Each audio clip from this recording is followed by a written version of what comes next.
everyone, I'm Riley. Hi, I'm Kirsten. What? Start off well, I've spilled coffee all on the ground. Yeah, you can't see it, but it's like 100 degrees here in Los Angeles, so we're just trying to survive. Yeah. Yeah. So I'm originally from New Zealand, and you're From New Jersey. We both live in LA now. We met randomly one day at church, and we've just hit it off since then. And a lot of the times when we talk, we have these great conversations, and we're like, I wish people could just like join in on our conversations and hear, because when two or more people come together, I feel like you can find so much wisdom in that and in friendship. Like she has so much wisdom to give me, and her to me too. So we were like, why don't we just hit record and see what we talk about and see if there's any wisdom that we can pass it on. And we kind of just imagine that you're like the third person in our conversation. Yeah. So welcome. So Riley, we've talked a lot about how we are proactive, hardworking women. Sometimes it's hard to like shut that off with dating, especially like more than ever. It's okay for girls to go out there and get what they want, even if it's dating too. But then there's like the traditional sense, like a guy should pursue the girl. With my own personality, because when I see what I want, I like to work hard to get it. But then there's part of me that wants to be pursued too. And what are your thoughts on that? Why is Riley? That's so interesting, because if I look at the biggest role model when it comes to relationships, that's my parents. And my parents have a very equal like partnership. Like my mom spontaneously like bought a house in New Zealand and didn't even ask my dad. I'm like, okay, maybe that's not equal. That's just my mom being my mom. But it's like I see in my parents, like, they're very equal in the way that they both make decisions, they meet up, they talk about it, except for that one bad example when my mom just bought a house. But, like, I see a good equal role model. And so then when I'm, like, in my own dating world, I kind of pursue it from such an equal perspective. I'm like, well, last time he called me or he FaceTimed me, I'm gonna FaceTime him this time. Like, I don't want to be like sit back and be super passive about the whole thing. And also, especially, I feel like I've noticed in the past that when I really show I'm open to a guy, or if I'm interested, it requires me to be intentional. Like when I'm around them, have open body language.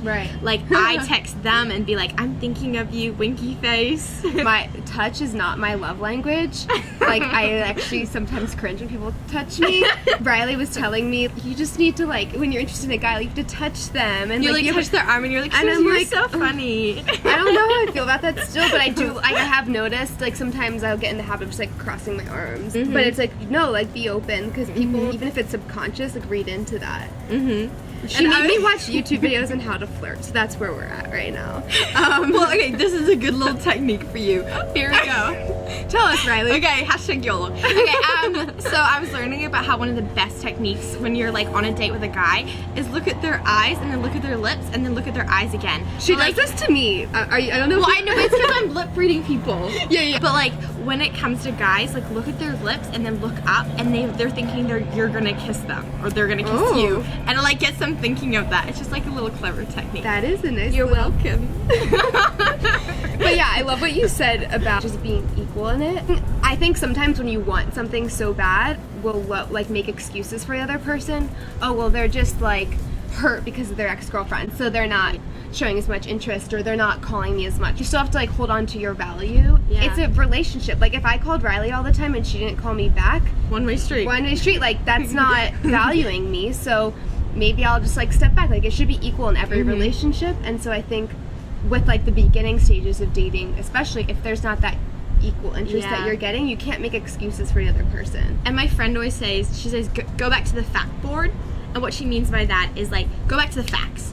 So like, I know we have all our emotions and we're like, oh, maybe he's interested, or we make excuses for them. But if we go to the facts and we're like, okay, he called me then, he asked me on a date, or just like lay out the facts and take like the emotion out. Yeah, take it out, and then you're gonna be like, whoa. Yeah. Like he is Nothing interested, happened. or like, oh whoa, he's totally not interested. Yeah. It's so real. Do you think you could or you would ask your guy on a date? Only if like I don't know, like only if like I had very clear confirmation that they were interested. You know? I don't know. So my parents, I think like there's like a sly way to ask someone on a date. Like I think we should totally like, go for coffee. Yeah. I think you can like very naturally ask someone on a date without even realizing it, but that's like a good indication that you should hang out, because I think like good relationships start from friendships. It should just stem naturally and shouldn't be pushed. And I think if you're pushing too hard for something to happen, whether it be a relationship, anything you're trying to pursue in your life, if you're pushing too hard. Yeah. And don't be afraid to have the, what do you guys call it here? DTR. Define the relationship talk. DTR. Define the relationship. What did I call it in New Zealand? I don't know. Someone just told me that for the first time the other day, and I was like, DTR. I forgot about DTR. Anyway, so what's DTR, Riley? What I'm saying is, don't be afraid to have that conversation, and don't be afraid as a woman to ask him, be like, so where do we stand? Like, what are we doing? Because I think about how, like, I had this one guy that I was really interested in, and we were like FaceTiming almost like every day for ages, and then all of a sudden he got a girlfriend, and I was like, what?